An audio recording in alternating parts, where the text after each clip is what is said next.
평화의 하나님. 일주일 동안 행복하셨어요? 네. 그래요. 목소리가 그냥 큰 거 보니까 행복하셨던 것 같아. 행복해야 됩니다. 그리고 우리는 있잖아요.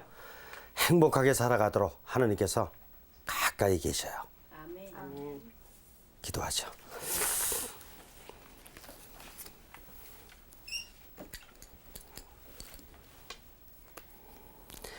성부와 성자와 성령의 이름으로 아멘. 나비가 유리창에서 날고 있는 것에 사는 걸 비길 수 있다. 밝은 세상을 향해 나가려고 위로 날아오른다. 아래 열린 창 놔둔 채. 성부와 성자와 성령의 이름으로 아멘. 무슨 뜻이에요? 어떻게 보면 쉬운 것 같은데, 그죠? 나비 한 마리가 방에 들어왔어요. 나비도 들어올 수 있고, 제비도 들어올 수 있고, 참새도 들어올 수 있고, 이렇게 방에 들어오는 적 있잖아요. 성당에도 들어온 적 있던데, 보니까. 들어왔다가는 이제 나가려고 하는 거지. 그 나가려고 자꾸 위로다가 올라가, 유리창 위로다가 자꾸 이렇게 시도를 해보는데, 거기 다 닫혀 있거든. 근데, 열린 데는 어디예요? 그래, 아래 창이 열려 있는데 전체를 못 보는 거야. 전체를 못 보니까 그냥 이렇게 위로 해서 날아가는 어떤 이런 자신의 본능. 여기에 사는 걸 비길 수 있다. 우리 인간도 마찬가지죠. 우리 인간 이렇게 삶을 살아가는데 우리도 전체를 볼 줄 알아야 된다.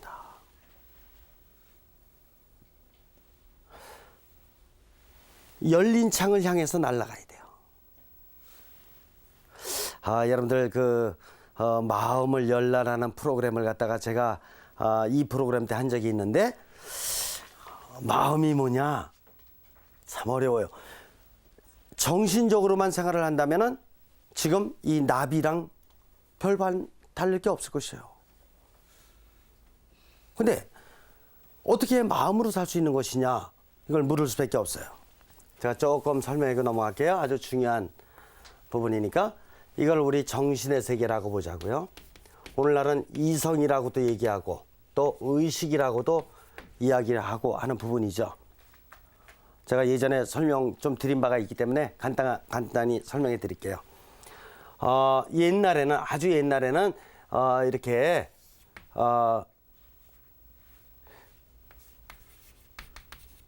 의식이고 그다음에 무의식의 층이 굉장히 크다 이렇게 얘기를 했던 거예요. 프로이드 학자에 의해서 그러면서 무의식층이라는 것이 발견이 됐어요. 근데 오늘날은 이렇게 설명할 수 없다고 봅니다. 왜 그러냐면은 이 무의식 안에 상당히 많은 것들이 있어요. 많은 것들이 있어서 이렇게 조금만 생각해 보면은 의식으로 탁 튀어올릴 수 있는 전의식이라는 것도 있다고 보고, 그 다음에 아드리안 반감심님 같은 경우에는 초의식이라는 게 뭐냐? 초월적 의식이라는 뜻이에요. 그래서 영적인 경험이라든가 영적인 체험을 했던 것은 다 초의식의 분야로다가 또 부분으로 이렇게 자리 잡게 되는 것이고, 이렇게 되는데 제가 다른 도표를 한번 드려볼게요. 이게 정신의 세계라면은 우리가 지금 사용하고 있는 정신은 어떤 의미에서는 하느님께서 우리에게 주신 정신 전부를 다 지금 이렇게 사용했다고 볼 수가 없어요. 아마도 그 중에서 조금 정도 사용을 지금 했을 것이에요. 굉장히 부분밖에 사용하지 못했어요. 이 부분 중에서도 이 안에 이렇게 의식층, 지금 내가 생각하고 있는 이제 의식층이라는 게 있고 또 무의식층이 있습니다. 무의식층이 있고 무의식 중에서도 이제 좀 전에 말씀드린 바대로 전의식도 있고 또 초월적 의식, 초의식도 있고 이렇게 이제 있다고 봐야 되거든요. 있다고 보는데 아직 사용하지 못한 정신의 세계가 이렇게 크다라고 봐야 되지 않는가? 사용하지 못한. 그러면 마음을 열라라는 뜻은 뭐냐 하면은 아드리안 반감심님에 의해서 초의식이라는 거는 초의식이라는 것은 초월적 의식이다. 그래서 트랜센덴탈 콘셔스니스.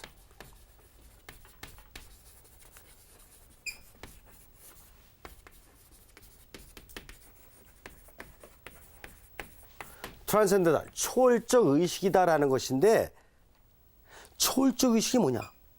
이걸 바로 마음이다 라는 것입니다. 그러면은 내가 의식을 가지고 또 무의식층과의 여러 가지 연결을 가져가면서 이렇게 모든 걸 판단 내리고 이제 생활을 하고 있는 것인데, 마음을 열라라는 뜻은 뭐냐 하면은 내가 의식과 무의식을 총동원해 가지고 어떤 것을 판단 내리고 계획하고 이래가면서 살아가는 삶 자체는 뭐 좋은 삶이에요.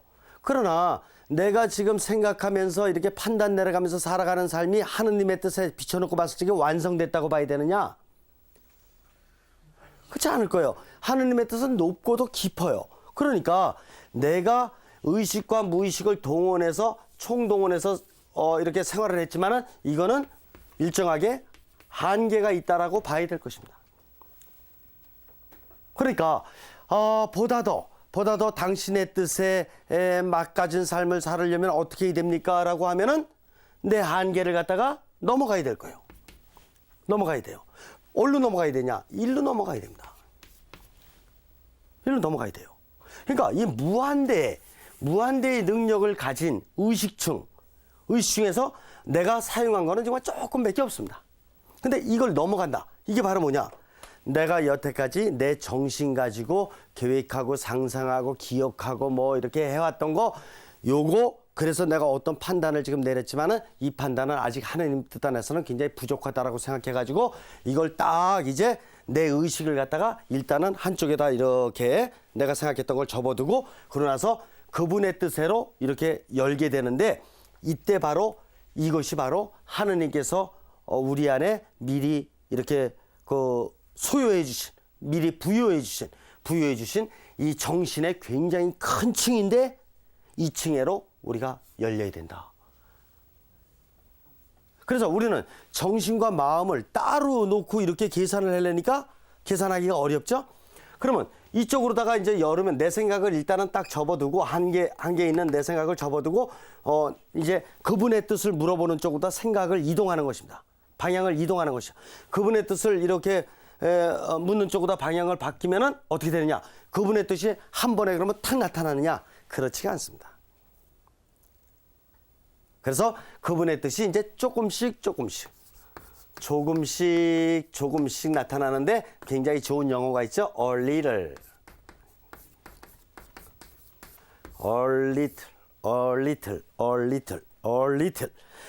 조금씩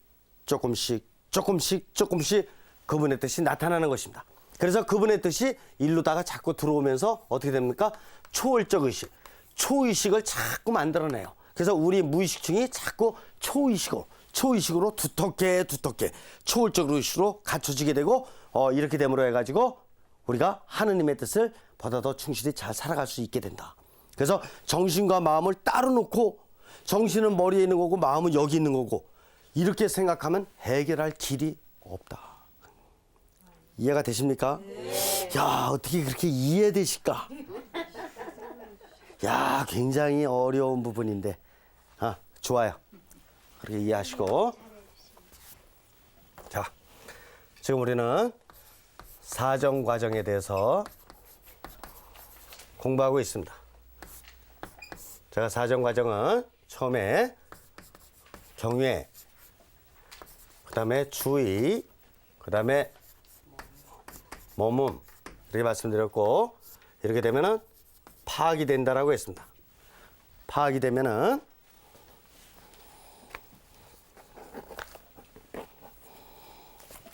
이제 여기까지는 무슨 단계라고 했습니까? 어느 정도 영적인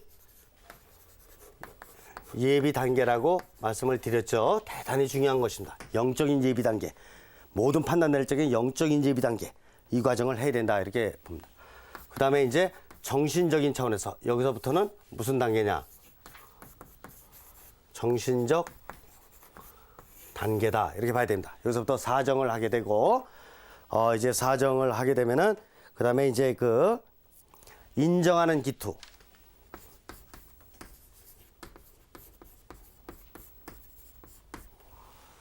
인정하는 기투 쪽으로다가 외면하는 기투가 아니라 하느님을 외면하는 기투가 아니라 인정하는 기투. 왜 인정하는 기투로 갈 수 있느냐 하면은 영적인 이런 사정 단계를 거쳤기 때문에 인정하는 기투, 정신적으로 여러 가지 정보들이 들어온다고 하더라도 인정하는 기투 쪽으로다가 갈 수밖에 없다 이렇게 보는 것입니다. 그다음에 불공명을 인지하면서도 어떻게 하는 거냐 하느님의 뜻을 수용하는 것입니다. 수용하는 것이고 그 다음에 형성적 기회가 될 것이라는 것을 긍정하는 것입니다.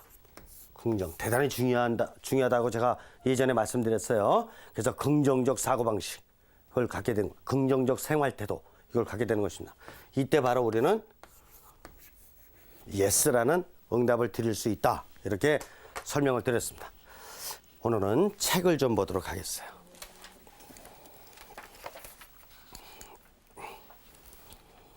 (52쪽을) 펴보세요. 52쪽 밑에서 세 번째 줄 사정 과정을 통해서 우리가 어떻게 은총과 협력할 수 있는가를 설명해요. 그래서 사정 과정을 하면서 이제 은총이 사정 과정 안에 들어와야 돼요. 그래 이제 하느님의 힘이 들어오는 것이죠. 자, 형성 사건에 대한 우리의 사정은 경외에 찬 믿음. 그다음 밑줄을 그으세요. 경외에 찬 믿음을 통해서 시작되지 않으면 안 됩니다. 자, 여기 경외에 찬 믿음. 하느님께서는 정말 경탄스러우신 분입니다. 저는 제 뜻대로 판단을 내릴까 봐 조금은 두렵습니다. 하느님의 뜻대로 하느님을 굳게 믿습니다. 하느님께서는 저를 반형성적이 아니라 형성적인 쪽으로, 불공명이 아니라 공명적인 쪽으로 저를 인도해 주실 수 있는 능력을 지니신 분이라는 것을 저는 굳게 믿습니다. 라는 것이 경외다. 그래서 경외에 찬 믿음, 여기서부터 시작을 해야 됩니다. 하느님은 삶이 보이는 전혀 예기치 못했던 일들 한가운데서조차 찬양되어 마땅하다. 경외 없이는 외면하는 기투로부터 인정하는 기투로의 전이는 발생할 수 없다. 거기다 경외 없이는 밑줄을 그으세요. 경외심이 없으면은 외면하는 기투로 사는 사람들이 인정하는 기투 쪽으로 다 갈 수가 없다 이겁니다. 왜냐하면 외면하는 기투 쪽으로 사는 사람들은 늘 자기중심적으로 사는 거예요. 자기의 유익을 위해서, 자기의 성공과 자기의 출세와 뭐 이런 거를 위해서 살기 때문에 하느님의 뜻을 인정하고 뭐하고 이건 다 두 번째, 세 번째고 내 뜻이 이루어져야 돼.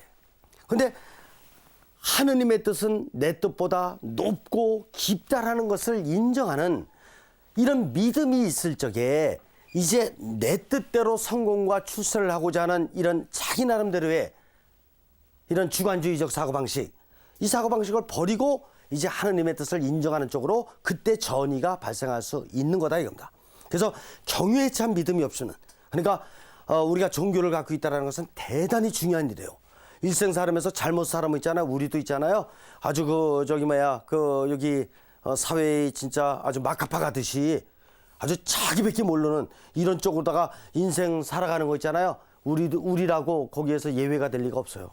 우리도 얼마든지 내 주관적으로 내 뜻대로만 인생을 살아갈 수 있는 가능성은 얼마든지 있는 것이에요. 종교는 특별히 문화와 예술은 우리들을 바로 이렇게 자기중심적인 이런 삶을 사는 것에서부터 상당히 많이 이렇게 하느님의 뜻을 인정하는 쪽으로다가 영향을 주어왔다 이렇게 보는 것입니다. 주의는 경외 성향과 우리의 매일의 삶의 중심에 자리 잡고 있는 하느님의 현존에 대한 자각으로부터 성장이 나온다. 자, 거기다 밑줄 그으세요. 매일의 삶의 중심에 자리 잡고 있는 하느님의 현존에 대한 자각. 그러니까 이 주의는 뭐냐? 제가 말씀드렸죠? 주의를 보려면은 형성의 장을 봐야 된다고? 주인은 하느님께서 나를 형성시켜 주셨고 이웃도 형성시켜 주셨고 상황도 세계도 다 형성시켜 주셨다 라는 이 자각, 그것으로부터 주의가 나오는 거예요. 이 세상이 그냥 미국 나라는 지금 미국 대통령과 그 정치가들이 하는 나라고, 필리핀 나라는 필리핀 대통령과 저희가 하는 나라고, 이렇게 하고 그러면은 우리나라 입장에서 놓고 봤을 적에 뭐 이렇게 이권이나 취하게 되고 그 방법밖에 없어요. 그게 아니고 미국도 누가 대통령을 하고 누가 정치를 하든지 간에 하느님의 섭리하에 있고, 필리핀도 그렇고, 러시아도 그렇고, 러시아도 하느님의 섭리하에 있고, 그러니까 공산주의로부터 이제 자본주의 세계로다가 자유 경제를 받아들이는 체제로다가 바뀌는 거잖아요. 물론 우리들의 노력도 이렇게 들어갔다라고 봤지만 하느님의 섭리하심은 끊임없이 계속되셨다, 이렇게 봐야 되는 것입니다. 그래서 이 모든 것이 형성하는 신적 신비로부터 이렇게 창조되었고 섭리하심에 있다라는 것을 느끼면서 형성의 장에 주의를 집중하는 것입니다. 우리는 주의를 기울임으로써 신비로부터 초대와 도전과 호소를 통해서 제기되어 오는 형성 사건의 보다 더 깊은 의미를 가리키는 표지들을 보기 시작하게 된다. 거기다 밑줄을 그으세요. 형성 사건의 보다 더 깊은 의미. 자, 그래서 주의를 집중하는데 그냥 인간적인 내 눈으로다가 자꾸 이렇게 주의 관찰하려고 그러고 인간적인 생각으로다가 자꾸 이 사람 저 사람 또 물어보려, 이런 게 아니고 하느님의 섭리하심에 다 이렇게 속해 있기 때문에 하느님께서 원하시는 뜻이 무엇인지를 생각하면서 형성의 장 전체를 다 이렇게 보고자 하는, 그때 바로 보다 더 깊은 의미를 가리키는 표지를 깨닫게 된다 이겁니다. 우리 형성의 장 대부분 볼 때 있잖아요.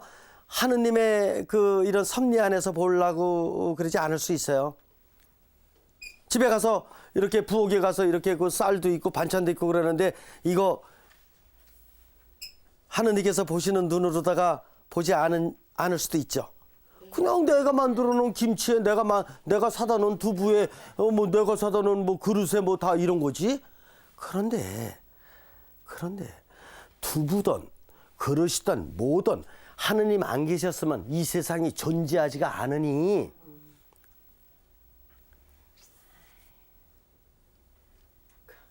그러니까 주위를 보는데 하느님께서 원하시는 그런 어떤 의미를 느끼면서 주위를 봐야지만이 세상 것이 달리 보이지, 매일 똑같은 내 눈 갖고 똑같은 내 생각 가지고 보려 그러면 거기 무슨 보다 더 깊은 게 찾아지겠냐 말이에요. 주의에 대해서 이해가 되십니까? 네. 중간 정도 보세요. 우리가 어떤 존재가 되어야 하는가와 우리의 부름에 부합하게 우리가 어떤 일을 해야 할 것인가를 현명하게 사정하는 데는 시간이 필요하다. 거기다 밑줄을 그으세요. 시간이 필요하다. 그래서 결국은 어떤 사건이 생겼지만 이 사건을 통해서 내가 어떻게 인생을 살아가야 될 것인가, 내 인생에 어떤 의미가 있는가, 이런 것 같은 거를 그 사건 안에서 파악해내야 되잖아요. 그 사건 처리도 사건 처리지만 내 인생에 다가왔던 이 사건, 내 인생에 이렇게 만나게 됐던 이 사람, 무슨 의미가 있는지 내 인생에 좀 더 이렇게 넓은 차원에서 한번 좀 이렇게 살펴볼 필요가 있는 것이죠. 그래서 그때 뭐가 필요하냐면 시간이 좀 더 필요하다. 빨리 해결책을 내려고 그러지 말고 빨리 결론을 내리려고 그러면 결국 내 생각대로 결론 내리기가 쉬워요. 그래서 시간이 필요하다. 저 따라서 해볼래요? 시간이 필요하다. 시간이 필요하다. 그리고 우리가 위기들과 갈등들의 형성적 의미를 올바르게 사정하기를 기대할 경우 우리는 경외와 주의 속에 머무르지 않으면 안 된다. 머무면 우리가 주님을 기다린다는 것을 의미한다. 거기다가 밑줄을 그으세요. 우리가 위기들과 갈등들의 형성적 의미, 대단히 중요한 것입니다. 위기와 갈등이 다가왔을 때 그 안에 형성적 의미가 얼마나 많이 담겨 있는지를 우리는 알 수가 없어요. 어떤 위기 상황과 어떤 그 고난의 상황 안에서도 하나님께서 주시고자 하는 형성적 의미는 놀라워요. 있잖아요. 우리 한국의 103위 순교 성인님들 그 당시에 이시조선 시대의 박해를 받으면서 그 돌아가실 적에는 있잖아요. 당신들 나름대로 개인적으로다가 나는 그래도 영혼 구령을 위해서 난 그 순교의 길을 가는 것이 진리다. 개인적으로 그렇게 생각했을지 몰라요. 그것만 해도 대단히 중요한 의미가 있지만은 하느님께서 인류 역사를 통해서 주시고자 하는 형성적 의미까지는 아직 못 생각한 사람도 있어요. 유대철 베드로 같은 경우 13살인데 이 역사를 통해서 주시고자 하는 하느님의 의미가 뭘까 이런 거 생각할 수 있겠슈? 어려울 거예요. 그러나 하느님께서는 지금 220년이 지난 오늘날에 있어서도 계속해서 그 당시에 순교하셨던 이분들의 어를 계속해서 우리가 되음미할 수 있도록 반추할 수 있도록 이렇게 계속 우리를 인도해 주심으로 해가지고 순교 성인들의 그 정신이 그 안에서 우리가 형성적 의미를 얼마나 많이 깨닫고 있냐고요. 예? 이해가 되십니까? 네. 그리고 거기다 밑줄을 그으세요. 머무면 우리가 주님을 기다린다는 것을 의미한다. 주님을 기다린다. 무슨 뜻이냐? 예수님께서 또 오시는가? 그게 아니라 주님의 뜻을 주님께서 우리에게 계속적으로다가 지시와 지침들을 주고 계셔요. 당신의 뜻을 주고 계시다는 거지. 우리가 그만큼 귀를 못 기울여요.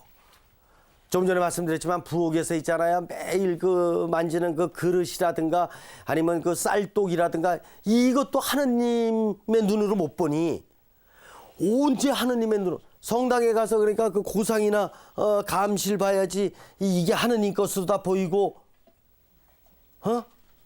쌀독은 이게 말이야 이게 그냥 별로로다가 이게 보이고 쌀독은 내 거 그래요. 고상은 주님 거 그래요. 그렇게 보고 있으니까 신앙과 삶이 자꾸 분리되는 것입니다. 주님을 기다린다라는 뜻은 주님의 뜻을 기다린다라는 뜻이에요. 밑에서 한 8번째 줄. 이러한 예비적인 성향들, 거기다 밑줄 그으세요. 예비적인 성향이라고 그랬습니다. 제가 말씀드렸죠?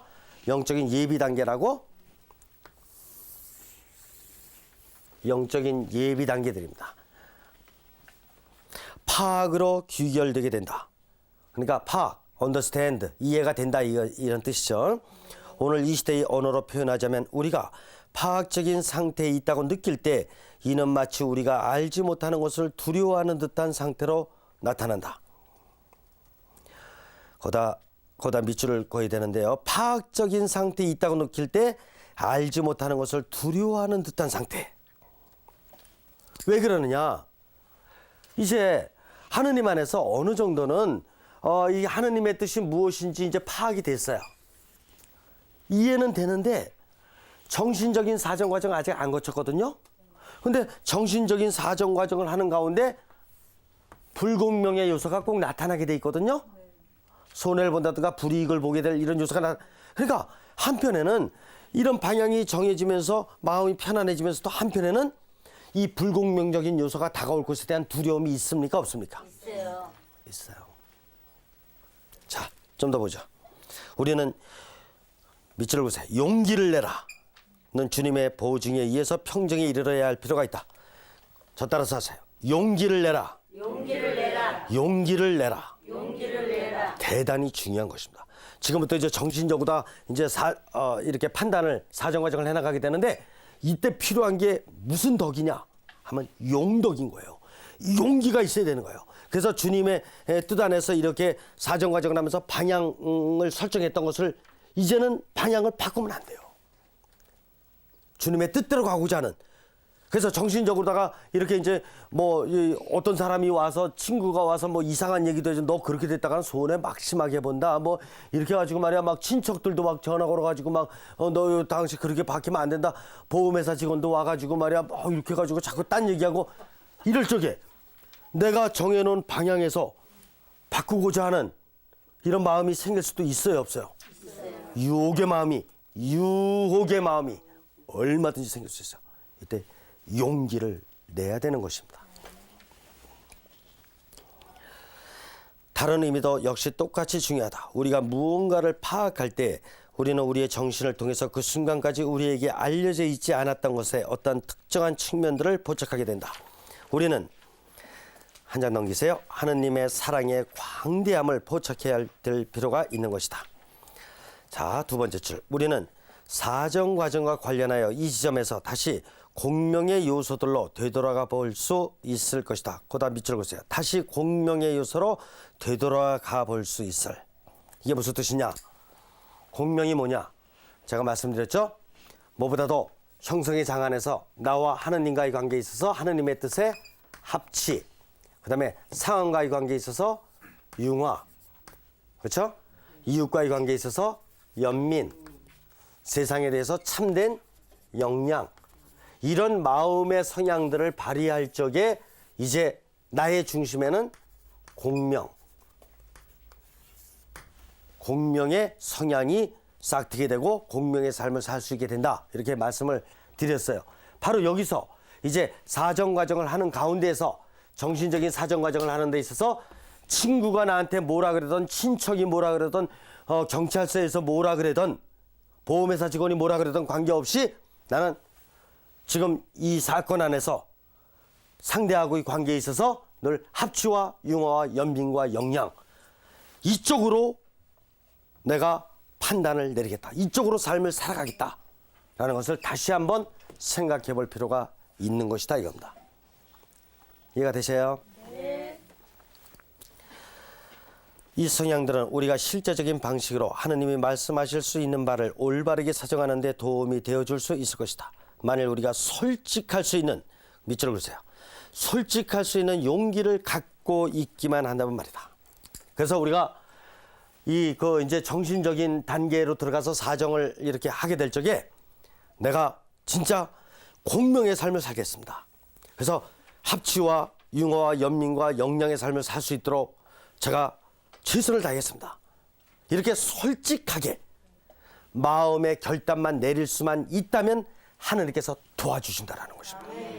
그래서 도와주십니다. 자, 7번째 줄 보세요. 우리가 우리 자신을 신비에게 기투하여 내어드릴 수 있는 것은 하느님의 보살핌의 넓이와 깊이에 대해서 우리 자신이 믿고 있기 때문이다. 그 다음 밑줄을 보세요. 하느님 돌보심의 넓이와 깊이. 하느님 돌보심의 넓이와 깊이. 있잖아요. 상상을 못한다. 물론 우주 역사 20억 년 동안 지금까지 한구하게 이 우주를 조금도 망쳐보신 적이 없어요. 하느님은. 우주 역사 20억 년 이상을, 인류 역사 170만 년 이상 동안 하느님께서 우리 인간에게 해코지한 적 이슈 없이요. 인간을 위해서 있잖아요. 무한한 자비와 용서와 사랑만 베풀어 주셨지 하느님께서 170만 년 이상의 인류 역사에 조금도 우리에게 해코지하신 적 없습니다. 하느님의 사랑의 넓이와 깊이는 가히 상상할 수가 없는 것이요. 물론 우리 인류가 이제 이런 거 글이라든가 이런 거 적을 수 있는 역량이 생기게 됐고 또 과학을 할 수 있는 이런 어떤 역량도 생겼고 이렇게 되고 그러면서 모든 것이 기록화되고 그러지만은 있잖아요. 우리 그 성경, 구약 성경부터 시작 성경에 이르기까지 오늘 우리들에게 다 전수돼 있는데 이것도 하느님의 사랑으로 이게 성경이 쓰여진 것이고 하느님의 사랑으로 지금까지 전수되고 있는 것이에요. 놀라운 것이에요. 그게 무슨 뭐 인간의 노력도 물론 들어가 있어요. 들어가 있는데 성서가 오늘날 이게 우리에게 읽혀질 수 있도록 이 전수된 것은 하느님의 무한하신 사랑이에요. 불교의 경전도 마찬가지인 거예요. 유교의 경전도 마찬가지입니다. 하느님의 무한하신 사랑의 넓이와 깊이. 오늘날에 있잖아요. 이런 그 문화예술적인 차원에서 특별히 문화예술적인 차원에서 있잖아요. 엄청나게 좋은 형성적 영향을 끼친 분들이 많습니다. 그분들의 작품들이 지금도 전수되고 있죠. 미켈란젤로, 레오나르도 다빈치, 반 고흐, 진짜 훌륭하신 분들. 이분들의 대작들이 지금까지 남아있는 것도 하느님의 무한하신 사랑의 넓이와 깊이에요. 하느님께서 우리 인류를 갖다 이 정도 사랑해 주시지 않았으면 우리 인간들끼리 이기주의적이고 경쟁주의적이고 전쟁이나 계속 끊임없이 일으키고 이렇게 되고 그랬다가는 그런 문화유산들도 하나도 안 남아있을 수도 있다.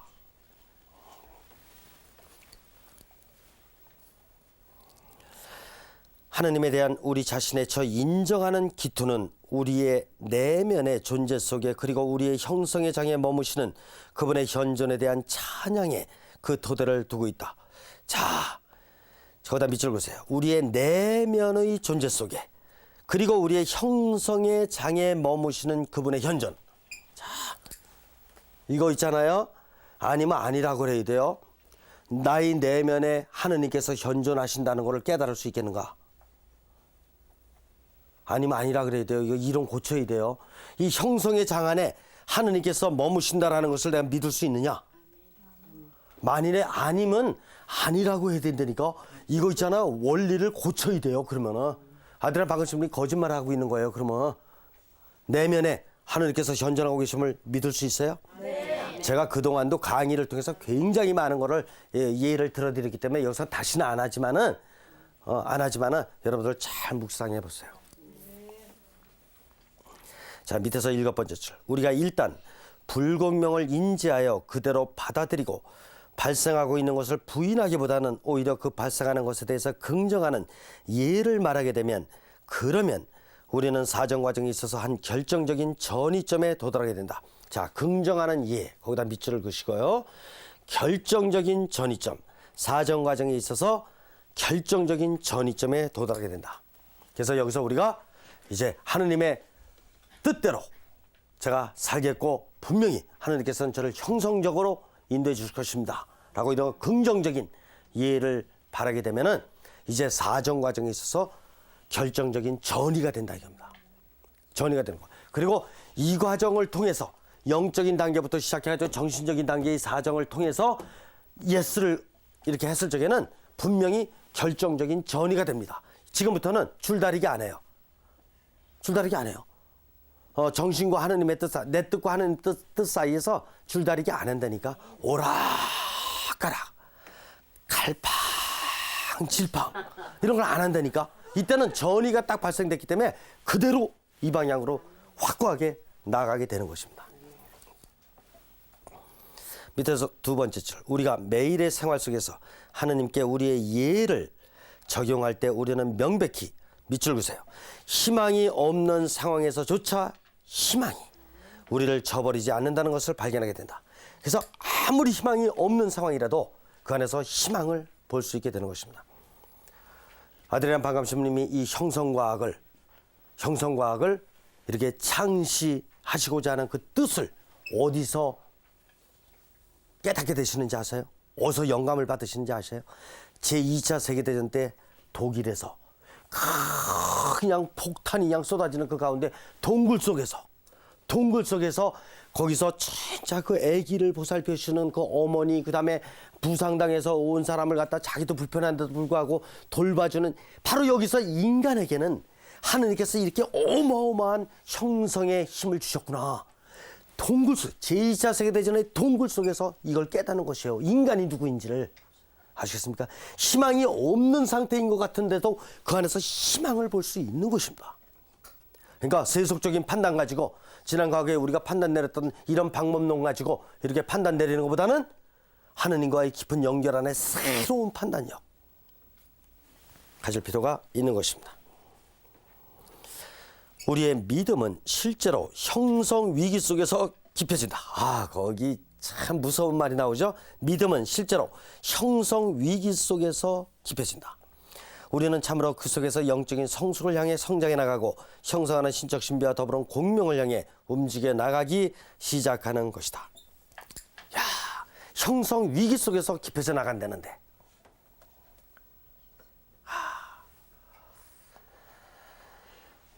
그러니까 우리들의 삶살이에 있어서는 평범할 때보다는 어떻게 보면은 예상치 못했던 일이 발생했다던가 아니면은 어려운 상황이 다가왔을 적에 그때 어쩌면은 믿음을 더 강화할 수 있는 기회가 될 수가 있는 것입니다. 그러니까 한시도 하느님에 대한 이런 시야를 놓치면 우리는 그만큼 믿음을 강화하는 삶을 살 수가 없는 것이에요. 좋을 때도 나쁠 때도.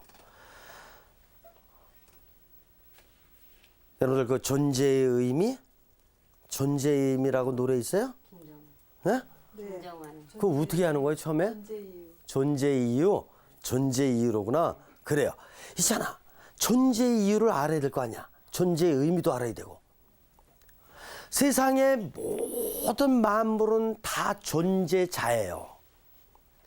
우리 인간도 존재자고 산도 존재자, 바다도 존재자, 코끼리도 원숭이도 다 존재자예요. 존재는 존재 자체이신 분은 오직 한 분이세요. 유일신, 절대자. 한 분이신 거예요. 존재의 의미는 오직 그분으로부터밖에 받을 수가 없어요. 우리는 존재 이유가 뭔지를 갖다 정확히 얘기할 수가 없다니까. 왜냐하면 우리는 존재자들이기 때문에 한계가 있다니까. 한계가. 산이 아무리 좋은 걸 우리가 깨닫게 해주고 단풍이 아무리 좋은 걸 깨닫게 해주고 바다가 아무리 좋은 걸 깨닫게 해주고 아무리 그런다고 해도 세상의 존재자는 유한한 존재예요. 한계가 있는 존재라고. 부분밖에는 못 줘요. 부분밖에 못 줘요. 존재의 완전한 의미, 존재의 충만한 의미를 줄 수 있는 분은 존재 자체이신 그분밖에 없어요. 이분이 바로 존재 자체이신 분이에요. 여기는 다 존재자예요. 근데 그런데도 불구하고 존재 자체이신 그분 안에서 존재의 의미를 깨달으려고 하지 않고 오늘날의 출세주의, 성공주의들은 뭘 생각합니까? 돈 많이 벌고 어떻게 하면 권력 높은 데 차지할까? 뭐 할까? 존재의 의미를 깨달을 수 있어야 돼요. 존재의 의미는 존재 자체이신 그분으로 밝히는 충만한 의미를 깨달을 수 있는 다른 길은 없습니다. 제가 여기까지 하고 한 가지 비유를 말씀드릴게요. 사정과정은 너무 중요한 주제니까. 1984년도니까 제가 부재였을 때예요. 부재했을 때니까 지금부터 23년 전이지. 그러니까 23년 전인데 그때 그 어느 성당에 성소자 모임이라는 게 있어가지고 젊은이들, 청년들 그 성소 모임을 하는데 어떤 젊은이가 그 여성이었는데 처녀죠. 그러니까 일어나서 자기가 좀 할 얘기가 있다 그러는 거예요. 그랬더니 얘기하는 걸 제가 그때 들으면서 참 아주 감동을 받았는데 어느 날 사건이 생겼어요. 무슨 사건이냐면은 그때 그 서울로 가는 수원에서 서울로 가는 3등 열차가 연착을 했지. 그래가지고 그 열차 타고 가야 되는데 결국 늦게 가는 바람에 어떻게 됐습니까? 회사에 늦게 출근한 거지. 그리고 늦게 출근했으니까 그냥 너무 미안하잖아. 그래서 확 불이 나게 가가지고 그냥 이렇게 그냥 죄송합니다. 뭐 이렇게 해놓고 나서 이제 자리에 딱 앉는 거지. 그 앉는 순간 그 앞자리에 있었던 남자 직원이 뭐라 그러냐면은 어젯밤 어디 가서 자고 왔어? 근데 어쨌든 늦게 들어와서 미안한 마음에 막 이렇게 무슨 소리인지를 알지를 못하고 그러고 나서 그냥 이렇게 가지고 이제 앉아서 근무 열심히 하려고 그러는데 옆에 있었던 이제 언니가 얘야, 넌 어떻게 그런 소리 듣고도 가만히 있냐? 언니 무슨 소린데? 그러니까 언니가 막 이렇게 하고 앞 사람 쳐다보니까 이렇게 좀 얼굴 붉히면서 좀 이상한 그래서 뭔가 좋은 소리인 것 같지는 않다 생각이 드는 거죠. 근데 순수하고 솔직한 사람은 이런 거 투명하게 하죠. 그리고 이제 이렇게 점심 때 쉬는 시간 이용해가지고 잠깐 그 앞자리에 가서 죄송합니다. 아까 제가 무슨 말씀하셨는지 잘 못 들었는데 이따 우리 그 퇴근하고 나면은 다시 말씀해 주시죠. 그랬더니 이렇게 얼굴이 푸랑도락하고 이렇더라 이게요. 그냥 앉아서 근무를 하는데 근무가 되지가 않는 거예요. 무슨 소리 했을까? 무슨 소리 했을까? 그 근무가 안 되는 거지. 그러면서 이렇게 있다가 어떻게 했냐? 이제 이렇게 이제 퇴근할 시간이 돼가지고 가가지고 저 형제님 이렇게 갈라 그랬는데 그냥 부리하게 가더니 엘리베이터 타고 쑥 해가지고 쭉 내려가 버리고 말았다는 거예요. 그래서 무슨 소리 했을까? 그래서 할 수 없이 이제 언니한테 가서 언니 무슨 소리 한 거예요? 너 어젯밤 어디 가서 자고 왔니? 그 소리를 딱 들은 순간에 식은땀이 나고 그때부터 이제 온 힘이 다 빠지고 이러면서 이제 이렇게 당시 용산에 이제 기차 타러 이렇게 가는 길에서 계속 눈물이 그냥 쏟아지고 그 열차 안에서도 계속해서 이 쏟아지는 눈물을 어떻게 그냥 추스를 수가 없고 그러고 나서 이제 내려서 또 이제 수원역에서 집까지 또 이렇게 계속 이렇게 울면서 들어와서도 어머니가 어떻게 된 거냐 그러는데도 오늘은 그냥 조용히 있을게요. 그러고서 방에 들어가서 그냥 탁 해가지고 너무 지쳐가지고 확 이제 쓰러진 거죠. 그러다가 몇 시인가 이렇게 깨어난 거야. 근데 그 집이 이렇게 돼 있대요. 이렇게 방이 이렇게 있으면은 방문을 열고 들어가서 여기 한 귀퉁이에 이제 상이 하나 있고 여기 고상과 함께 초가 있고 여기 성서가 이렇게 놓여져 있고 그래서 잠자다가 탁 깬 거지. 탁 깨가지고 보니까 매일 이렇게 그 이튿날 복음 말씀 읽고 묵상하는 거 습관이 돼 있기 때문에 다시 책을 딱 읽었는데 요한복음 17장 아버지가 저와 하나이듯이 이 사람들도 다 하나가 되게 해주십시오. 그래서 이걸 갖다가 딱 읽는 순간에 어떻게 생각해야 되나? 어떻게 판단해야 되나? 이거를. 그때부터 이제 밤새워서 생각하면서 이제 그 형제를 위해서 이제 기도를 계속 해주는 거죠. 기도를 계속 해주고 그렇다. 그러고 나서 이제 저 직장에 딱 가가지고 어떻게 했냐면은 이제 30분 다른 때보다 일찍 가가지고 이제 그 형제님 책상부터 닦아주고 다른 데 다 닦고 그러고 나서 이제 다 앉아 있다가 그 형제님 딱 들어올 적에 어젯밤 편히 주무셨습니까?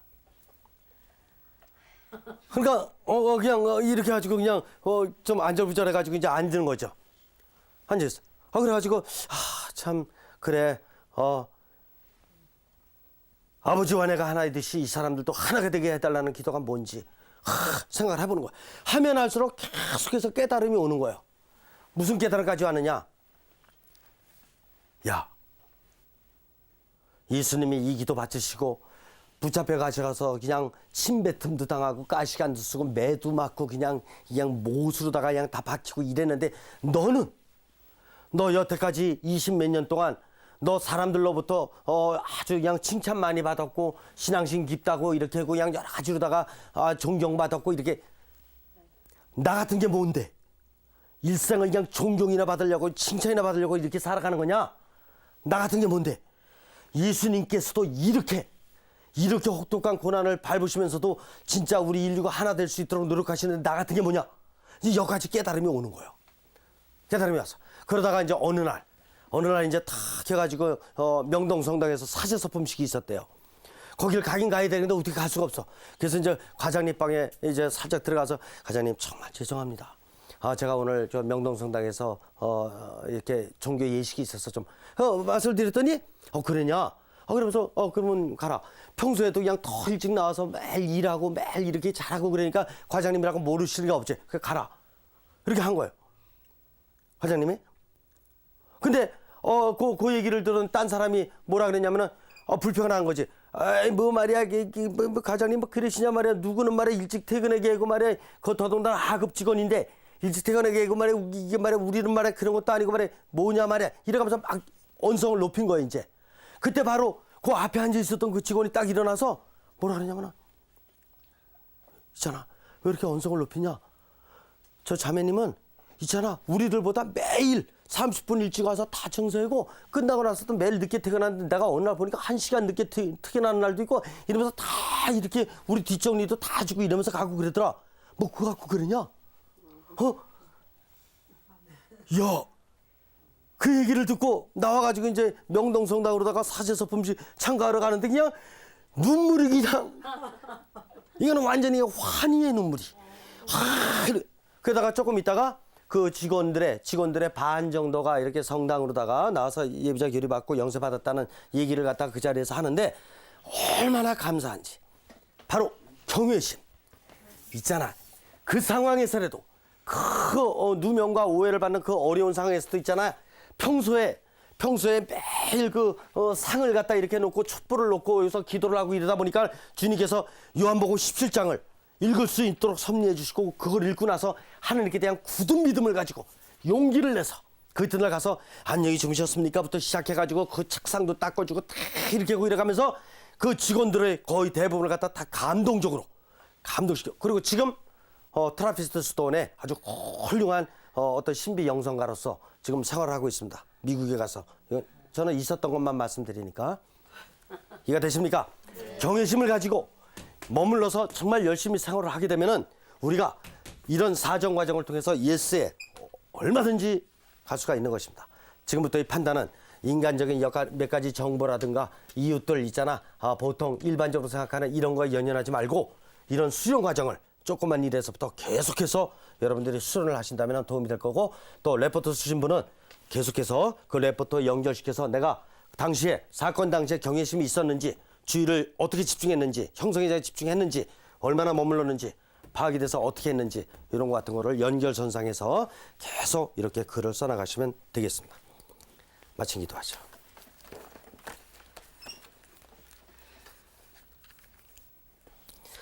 성부와 성자와 성령의 이름으로 아멘.